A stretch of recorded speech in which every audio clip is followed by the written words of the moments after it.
जिस रात शहजादी लायरा पैदा हुई, कुल्ले के अजीम घड़ियाल टावर ने, जो एक सदी से खामोश था, अचानक चांदी जैसी साफ और शफाफ आवाज में बजना शुरू किया। बाहर पूरी दुनिया एक गैर मामूली गहरी खामोशी में डूबी हुई थी और सिर्फ चांद की रोशनी थी, जो नीचे झकी हुई बर्फ से ढके हुए शाही इलाके को चमकते हुए कौसे कुज़ह जैसे नीले नूर में नहला रही थी। बादशाह, जिसके चेहरे पर नाकामियों और टूटे ख्वाबों की लकीरें गहरी थीं, खिड़की में खड़े रोते रहे।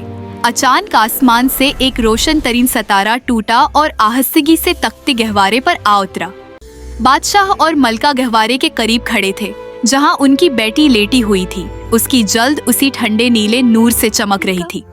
मलका ने थकन के बावजूद रोशन चेहरे के साथ सरगोशी की। हमने बहुत इंतजार किया है इस रोशनी का। इसी लम्हे पूरी अजीम अलशान हाल नर्म हम आहंग परों की सरसराहट से भर गई। 3 लोमेनारिया रोशनी की परियां नीचे उतरे। उनके लिबास चांद की कर्नों से बने हुए थे। पहली परी ने दुआ दी, इसकी आवाज वो नगमा हो जो हर तूफान को थमा दे और हर खामोशी को खोल दे। दूसरी दीदके हकीकत मिले, ताकि वो हर इंसान, हर जादू और हर साए की तीसरी ने दुआ सबसे पाकीज़ा हिम्मत रखे, ताकि वो कभी अंधेरे से ना डरे, क्योंकि वो हमेशा अपने अंदर चांद की रोशनी लिए रहेगी। खुशियों का लम्हा अभी मुकम्मल भी न हुआ था कि हवा में एक स्याह दरार नमोदार हुई और उसमें से धुएं जैसी घने साए में लपटी हुई एक शख्सियत निकली। मुरून शीवा आफ शीडूज, वो जादूगरनी जिसे रोशनी खत्म करने की कोशिश पर जलावतन किया गया था। उसने बच्चे की तरफ देखकर जहरीली सरगोशी की। ये तोहफे खूबसूरत हैं, मगर नाकाफी। मैं भी उसे एक तोहफा देती हूँ, एक लौनत। जिस शख्स की हकीकत वो सबसे साफ देखेगी और जिससे वो मोहब्बत करेगी, वही उसकी रोशनी को बुझा देगा। लायरा को सबसे ऊंचे धूप भरे बुर्ज में अलग थलग रखा गया, जिसकी खिड़कियां खास जादुई शीशे से बंद थीं ताकि रात के साए अंदर न आए। बादशाह के डर के बाद लायरा ने कभी आवाज इस्तेमाल न की। वो इशारों से बात करती, लेकिन उसकी दीदा हकीकत हमेशा काम करती रही। वो दरबारियों के झोटों को मुड़ती हुई बैलों की तरह देखती और बादशाह के सच्चे प्यार को सनहरी रोशनी की तरह। अक्सर उसे जंगल की तरफ एक अजीब खींचाव महसूस होता, वही जंगल जिसमें जाने से बादशाह ने सख्ती से मना किया था। रात को एक उदास मगर खूबसूरत धन उसकी खिड़की पर आती और वो उसे महसूस करती कि जैसे उसका अपना दिल गा रहा हो। उसने वो धन बजाने वाले की तस्वीर बनाना शुरू की। एक तुन्हा शख्स नीलगो चादर में लपटा हुआ जंगल के सबसे बुलंद पथरीले पहाड़ पर बैठा। आखिरकार एक रात लायरा ने पहली बार अपनी आवाज इस्तेमाल की। वो आवाज घंटी जैसे एक शफाफ रोशन नोते पर मुश्तमिल थी।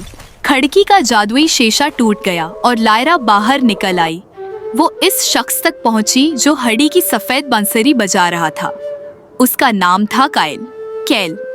जब लायरा ने उस पर अपनी हकीकत बीनी डाली तो उसे ना झूठ के साए नजर आए, ना तारीकी, सिर्फ एक कदीम चमकता हुआ सितारों का चश्मा, एक ऐसी पाकीज़गी जो उसे हैरान कर गई। मैं ये मौसीकी हूँ और तुम वो खामोशी हो जो मुझे मुकब्बल करती है। वो हर रात मिलने लगे। मोहब्बत जंगली फूल की तरह फूट पड़ी। एक रात कायल ने भारी दिल के साथ कहा, एक शैडो व्यूअर हूँ। मोरॉन मेरी माँ है। उसने मुझे भेजा था ताकि तुम्हारी रोशनी चढ़ सकूं। लायरा ने हकीकत की निगाह से देखा। इसमें तारीकी की जकड़ वाली सियाह डोरें थीं, मगर उसके दिल का सच्चा नूर उन डोरों के अंदर कैद था। मैं तुम्हारी सच्चाई देख सकती हूँ कायल। तुम अंधेरा नहीं बल्कि कैद हो। कायल ने उसे भागने को कहा, मगर लायरा अपनी पाकीज़ा हिम्मत के साथ पीछे न हटी।